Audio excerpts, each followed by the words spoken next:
Akkam jirtu daawwattoota qophiiwwan keenya fuluma jirtan hundumatti nagaan kiyyaa isa nagaa'u jedhaa horaa bulaa galatoomaa ulfaadhaa waan qophii waan keenya waan daawwattanii fi ammas galatoomaa saniin jedha.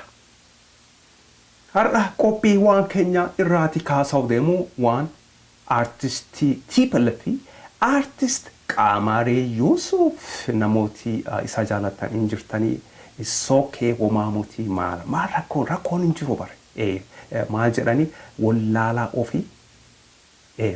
ofii hin barsiifatanii hin gorfatanii soligaa rakkoon hin jiru maal wallaalaa taate wallaaltoo taate suutuma jenne tokkoon asuma YouTube teenne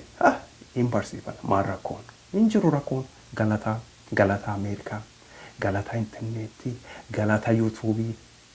asi tokko YouTube wobanatte as kootu man YouTube wobanatte bilisummaa TV Oromiyaa asi kootu wobara video kan hundumaa daawwattanii waan tokko akka barattanii abdii qabaa shakkii hin qabu akka wobarattanii abdii qabaa isaniin jedha. Tolega artistii kana otoo hin deemin duraanii maani picture isaa ma picture maal afaan Oromootiin picture what's a picture in afaan Oromoo Sora jiru Sora that's very funny Sora jechuun picture jechuu afaan Oromootiin you see waan hin beekne tokko jechoota afaan Oromootiin barachuus dandeettaa jechuu as bilisummaa TV dhuftetti picture jechuun Soraadha jechuu Sora picture yookaanis photo sin jedhama picture artistii Qamaree Yusuf picture isaa kana daawwadhaa sanii booda wala garaadhaa hin fagaatinaa galatooma.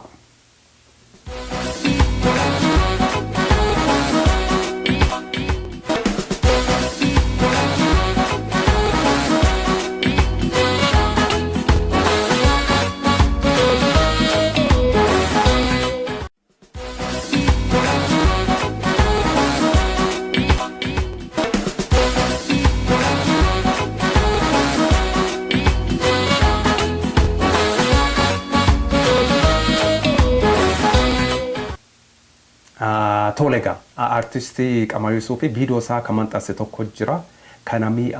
nama kuma jaa olitti video san daawwate artistii TPLF jedhee manxasee tureyyuu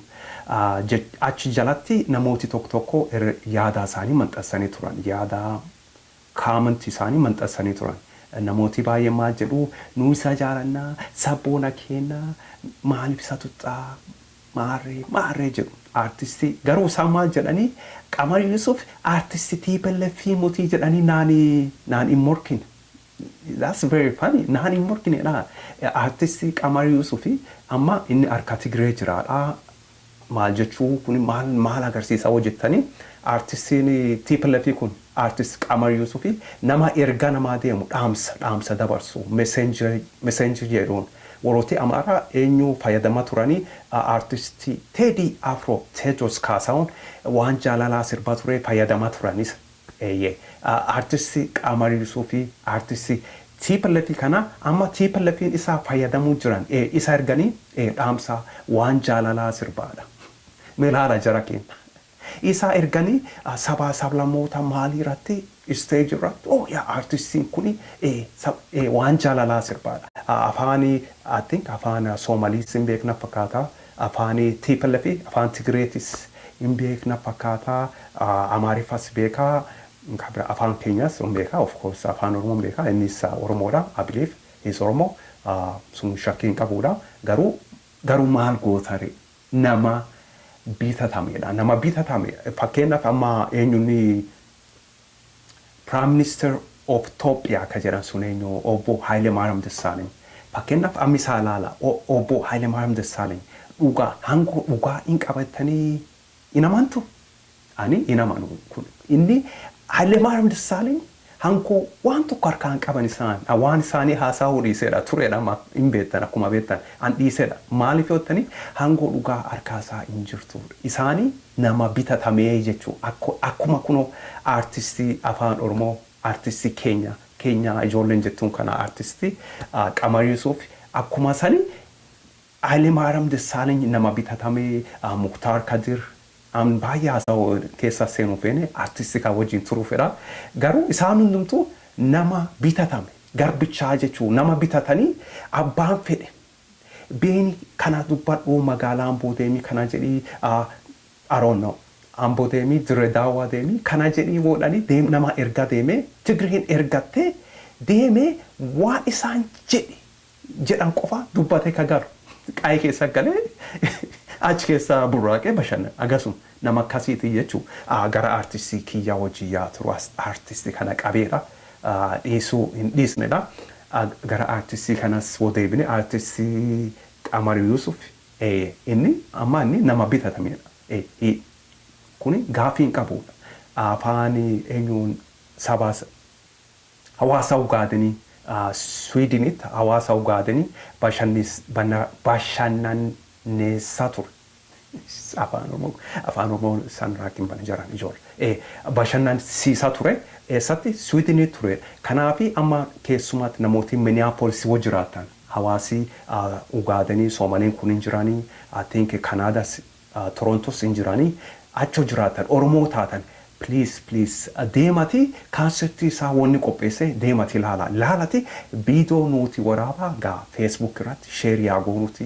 wookaanis asitti iimeelii godhuu dandeettan bilisummatv@gmail.com concerti show yoo inni qopheesse artistiin Tigree kun woo qopheesse viidiyoo deemati kaameera keessanii nama eenyutti hin qabne namooti hundumtuu amma iPhone jedhu i5 i7 maarree jedhu iPhone saniin foonii keessan san qabadhaa deematii achumaanis bashannanaa yeroo gaarii keessan dabarsa garuu viidiyoo nu waraabati as erguu dandeettu bilisummatv@gmail.com wookaanis bilisummashow@gmail.com as erga wookaan Facebookitti maxxansaati